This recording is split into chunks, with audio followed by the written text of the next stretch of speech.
وجدان صبح کا نکلا ہوا تھا اور اب رات کے 11 بج رہے تھے اور اس کا کچھ پتہ نہیں تھا۔ ویسے رات کو دیر سے آنا اب اس کی روٹین میں شامل تھا اور گھر والے بھی اس روٹین کے عادی ہو چکے تھے۔ اس لیے کھانے کے بعد چائے پی کر سب اپنے اپنے کمروں میں چلے گئے۔ بس عائشہ ہی وجدان کے انتظار میں لاؤنج میں بیٹھی تھی۔ 11 بجنے کے بعد وجدان نے گھر میں قدم رکھا۔ دروازہ کھول کر اندر آتے وجدان کو دیکھ کر عائشہ کو لگا انہوں نے وجدان کے ہیولے کو دیکھا ہو۔ یوں تو کئی دنوں سے وہ خود کو بھلائے ہوئے تھا، لیکن اس وقت اس کی حالت بدترین ہو رہی تھی۔ آنکھوں میں بے گائگی لیے اس کے چہرے سے وحشت برس رہی تھی۔ گرد جم کر بلیک پینٹ شرٹ کا رنگ خاکستری لگنے لگا تھا۔ عائشہ آخر ماں تھی، ان کا دل پس گیا۔ وہ اٹھ کر وجدان کے پاس چلی آئی۔ یہ کیا حالت بنا رکھی ہے وجدان؟ وجدان نے انہیں دیکھا۔ اس کی آنکھوں کا بے جان تاثر دیکھ کر وہ کٹ گئی۔ ایسے کیا دیکھ رہے؟ چل ادھر آ۔ وہ اس کا بازو پکڑ کر اسے صوفے پر لے آئی۔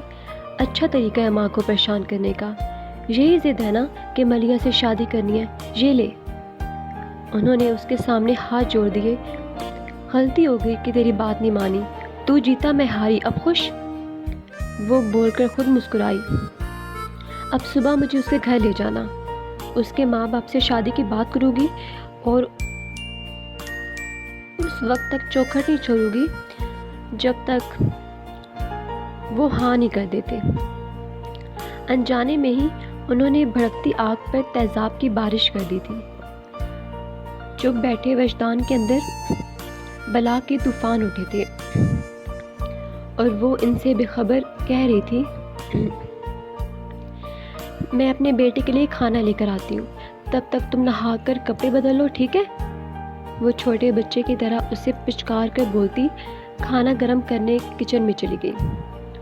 وجدان کے اندر دھواں بھر رہا تھا، بہت سی آوازوں کا شور اس کے ذہن میں ہلچل مچا رہا تھا۔ آپ مجھ سے شادی کریں گی؟ آپ یا تو پاگل ہیں یا دیوانے۔ کوئی بھی فیصلہ کرنے سے پہلے ایک بار میرے بارے میں سوچ لیجیے گا۔ کیا التجا تھی؟ فیصلہ کرنے کا اختیار کبھی بھی میرے پاس نہیں رہا، اور کیسی بے بسی تھی۔ آپ ایک بار اور لائبریری جا سکتے ہیں؟ میں پورا دن آپ کا انتظار کروں گا، مگر وعدے وفا نہ ہوا۔ لیجئے، میری طرف سے تحفہ ہے۔ عشق آتش کیسا انوکھا تحفہ تھا۔ وجدان نے اپنے دونوں ہاتھ کانوں پر رکھ کر سر گھٹنوں سے ٹکا دیا، مگر آوازیں بند نہ ہوئی۔ بہت چاہا ہے اسے، اتنا کہ اب اس چاہت سے دستبردار نہیں ہوا جاتا۔ اس سے الگ ہونے کا خیال میرے جسم سے روح کھینچ رہا ہے۔ وجدان کو کفن میں لپٹی ملیحہ کا چہرہ یاد آ گیا۔ اس نے کہا تھا، میں قیامت تک آپ کا انتظار کروں گا، اور قیامت تک کا انتظار اس کی قسمت میں لکھ دیا گیا تھا۔ وجدان نے تیز ہنسی کی آواز سنی تھی، اسے لگا تقدیر اس کا مذاق اڑا رہی ہے۔ وہ بازوؤں میں سر چھپا کر دوہرا ہوا بیٹھا رہا۔ اس بار چوڑیاں کھنکنے کی آواز سنائی دی تھی۔ وجدان نے سر اٹھا کر دیکھا تو اسے لاؤنج کے کھلے دروازے سے باہر پلر کے پاس چاندنی میں ڈھلا ایک پیکر دکھائی دیا، جسے کوئی ہاتھ بڑھا کر بارش کے قطروں کو ہتھیلیوں پر جذب کرتا ہے۔ وہ ہتھیلی کو کبھی الٹتی کبھی سیدھا کرتی، اپنے ہاتھ پر چاندنی کو دیکھ کر بچوں کی طرح خوش ہو رہی تھی۔ وجدان کی طرف اس کی پشت تھی اور اس کے لمبے گھنے بال پوری طرح اسی کمر کو ڈھک رہے تھے۔ پھر وجدان پہلی نظر میں ہی اسے پہچان گیا، مگر حیرت کی وجہ سے اس کا نام وجدان کی زبان سے چند سیکنڈ کی تاخیر کے بعد سرسراتی ہوئی آواز میں نکلا۔ ملیحہ! وجدان کی آواز پر اس نے فوراً پلٹ کر دیکھا، وہ ملیحہ ہی تھی۔ مسکراتی نگاہوں سے ہکا بکا بیٹھے وجدان کو دیکھتے ہوئے اس نے اچانک ہی اپنا ہاتھ اس کی طرف اٹھا دیا، جیسے اسے ہاتھ تھامنے کی دعوت دے رہی ہو۔ وجدان بے تاب ہو کر اٹھتا تیزی سے باہر آ گیا۔ پھر جیسے ہی اس نے ملیحہ کا ہاتھ تھامنا چاہا، وہ شرارت سے اپنا ہاتھ پیچھے کھینچ کر ہنستی ہوئی پلٹ کر بھاگی۔ روکیے ملیحہ! اس نے آواز دی۔ ملیحہ نے پلٹ کر تو دیکھا مگر رکی نہیں اور بھاگتی ہوئی گیٹ سے نکل گئی۔ ملیحہ پلیز رک جائیں۔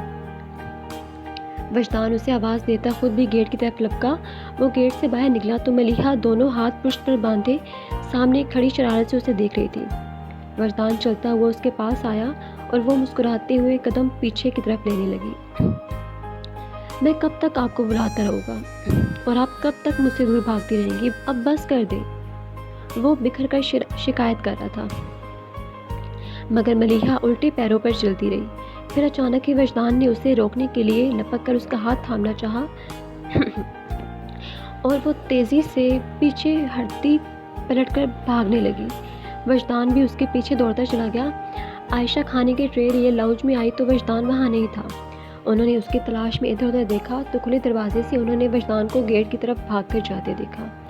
وہ اسے آوازیں لگاتی دروازے تک آئی مگر وہ گیٹ سے نکل چکا تھا۔ واپس پلٹ کر انہوں نے ٹرے ٹیبل پر رکھی اور تیز قدموں سے چلتی ہوئی گیٹ پر آئی۔ انہوں نے باہر نکل کر دیکھا تو وجدان بھاگتا ہوا کسی گلی میں مڑ رہا تھا۔ ان کی چھٹی حص نے انہیں وارننگ دی تھی۔ وہ یکدم پلٹی اور جتنا تیز دوڑ سکتی تھی دوڑی، اپنے کمرے میں آ گئی اور سوتے ہوئے مصطفیٰ عظیم کو جھنجھوڑ ڈالا۔ اٹھیے مصطفیٰ عظیم، وجدان کو روکیں، وہ کہیں چلا گیا ہے۔ وہ آنکھیں ملتے اٹھ بیٹھے۔ وجدان آ گیا؟ انہوں نے کچھ اور ہی سوال کیا۔ ہاں، اور چلا بھی گیا ہے۔ میرے دل کو کچھ ہو رہا ہے مصطفیٰ صاحب، میرے بیٹے کو میرے پاس لے آئیں۔ وہ اصل صورتحال سمجھ نہیں پائے تھے، بس اتنا سمجھ آیا کہ وجدان گھر آیا تھا پھر چلا گیا۔ اب وہ چاہ رہی تھی کہ مصطفیٰ عظیم اسے گھر لے کر آئے۔ وہ بہت سے سوال کرنا چاہتے تھے کہ وجدان کیوں اور کیسے گیا ہے، اور اگر چلا گیا ہے تو پریشانی کیا بات ہے، واپس آ جائے گا۔ مگر جس طرح عائشہ مصطفیٰ کے ہاتھ پیر پھول رہے تھے، انہیں احساس ہوا کہ ضرور کوئی گڑبڑ ہے۔ وہ ان کے پاس سوال کا وقت نہیں تھا اور وہ فوراً وجدان کے پیچھے نکل گئے۔ وہ جھٹکے سے اٹھ کھڑے ہوئے اور نائٹ ڈریس پہنے سلیپر پاؤں میں اڑستے باہر بھاگے۔ عائشہ باہر آ گئی، اپنے کمرے کے ساتھ والا دروازہ پیٹتے ہوئے مزمل کو آوازیں دینے لگی۔ مصطفیٰ عظیم اس طرف دھیان دیے بغیر باہر نکلتے چلے گئے۔ ان کی اور مزمل کی کاریں پوش میں کھڑی تھی اور وجدان کی بائک بھی۔ اس کا مطلب ہے وہ پیدل ہی گیا ہے۔ تیزی سے سوچتے وہ اس کی تلاش میں خود بھی پیدل نکل پڑے۔ دروازہ کھول کر مزمل نے اپنی ماں کے حواس باختہ چہرے کو دیکھا تو فکر مندی سے پوچھا، کیا بات ہے امی؟ وجدان کہیں چلا گیا ہے، جاؤ مزمل اسے ڈھونڈ کر لے آؤ۔ کہاں چلا گیا اور پریشان کیوں ہو رہی ہے؟ وہ بچہ نہیں ہے، واپس آ جائے گا۔ میرا دل کہہ رہا ہے مزمل وہ واپس نہیں آئے گا، تم جاؤ اسے لے کر آؤ، تمہارے ابو بھی گئے ہیں۔ کیا کچھ ہوا ہے جو وہ چلا گیا؟ مزمل کو یہی سمجھ میں آیا کہ شاید وجدان کی ماں باپ سے کوئی بات ہوئی ہے اور وہ جھگڑا کر کے چلا گیا، ورنہ عائشہ اتنا پریشان کیوں ہوتی؟ مجھے نہیں پتا کہ کیا ہوا ہے، لیکن کچھ ہوا ضرور ہے۔ جب وہ آیا تو اس کے چہرے سے لگ رہا تھا کہ اس کے ساتھ کچھ ہوا ہے۔ دیر مت کرو مزمل، جاؤ جا کر اپنے بھائی کو ڈھونڈو۔ وہ رونے لگی تو مزمل کے ساتھ کھڑی انیکا آگے نکل کر ان کے پاس آئی، انہیں ساتھ لگا کر چپ کرانے لگی۔ امی پلیز آپ روئے تو مت، میں جا کر اسے لاتا ہوں۔ ان کے رونے پر اس نے پریشان ہو کر کہا اور پھر اندر سے گاڑی کی چابی اٹھا کر باہر نکل گیا۔ گاڑی لے کر گلیوں میں گھومتے مزمل کو وجدان تو نہیں ملا، لیکن مصطفیٰ عظیم مل گئے۔ اس نے کار روک کر انہیں ساتھ بٹھا لیا۔ پھر دونوں باپ بیٹا گلیوں کو چھوڑ کر مین روڈ پر وجدان کو تلاش کرنے کے لیے نکل گئے۔ 2 گھنٹے کی تلاش کے بعد وہ نامراد لوٹ آئے۔ وجدان نہیں ملا؟ عائشہ کے سوال کرنے پر مصطفیٰ عظیم کو لگا وہ اچانک ہی بہت بوڑھے ہو گئے ہیں۔ وہ شکستہ انداز میں گردن جھکا کر بیٹھ کے انتظار کر کے دیکھتے ہیں، ہو سکتا ہے صبح تک خود ہی آ جائے۔ انیکا نے مرجھائے چہروں پر امید جگانی چاہی۔ میں وجدان کے دوستوں کو فون کرتا ہوں، کسی کو مخاطب کیے بغیر کہہ کر مزمل اٹھا اور ٹیلی فون سٹینڈ سے ڈائری اٹھا کر اس میں سے وجدان کے دوستوں کے نمبر تلاش کرنے لگا۔ سب سے پہلے اسے آفاق کا نمبر نظر آیا، اس نے ریسیور اٹھایا اور نمبر ڈائل کرنے لگا۔ نہیں مزمل بھائی، وجدان یہاں تو نہیں آیا، بلکہ میں نے خود اسے آپ کے گھر ڈراپ کیا تھا۔ اچھا؟ ان کی آواز سست ہو گئی۔ مزمل بھائی ایسا کرتے میں آپ کی طرف آ جاتا ہوں، پھر مل کر اسے ڈھونڈتے ہیں۔ آفاق واقعی پریشان ہو گیا تھا۔ فی الحال اس کی ضرورت نہیں، ابو اور میں اسے تلاش کر رہے ہیں، پھر تمہاری اپنی فیملی کرائسس سے گزر رہی ہے۔ امی نے بتایا تھا تمہاری کزن کے بارے میں، سن کر واقعی افسوس ہوا۔ آفاق لب کاٹنے لگا۔ اچھا میں باقی دوستوں کی طرف ٹرائی کرتا ہوں، شاید وہاں مل جائے، اور اگر وہ تمہاری طرف آئے تو فون کر دینا۔ جی مزمل بھائی، ویسے کہنے کی ضرورت نہیں، میں سمجھ سکتا ہوں آپ اس وقت کتنے پریشان ہوں گے۔ اللہ حافظ۔ دوسری طرف سے لائن ڈسکنیکٹ ہو گئی تو آفاق نے ریسیور کریڈل پر ڈال دیا۔ سمیرا کو اچانک وہ بہت تھکا ہوا لگنے لگا۔ وہ اس کے پاس آئی اور آہستہ سے اس کے کندھے پر ہاتھ رکھ دیا۔ آفاق اس کے ہاتھ پر ہاتھ رکھتے ہوئے آہستگی سے بولا، سمجھ نہیں آ رہا یہ سب کیا ہو رہا ہے۔ پہلے ملیحہ کی طرف سے بری خبر ملی، اب وجدان کی طرف سے دھڑکا لگ گیا ہے۔ کیا ہوا؟ سمیرا نے سہم کر پوچھا۔ وجدان گھر سے چلا گیا ہے۔ تو کیا ہوا، واپس آ جائے گا؟ تم سمجھ نہیں رہی ہو، وہ اپنے حواسوں میں نہیں ہے۔ مجھے تو ڈر ہے وہ کہیں کوئی حماقت نہ کر بیٹھے۔ آفاق پریشان تھا وجدان کے لیے، اور جب کچھ نہ سوچا تو گاڑی لے کر وجدان کی تلاش میں نکل پڑا۔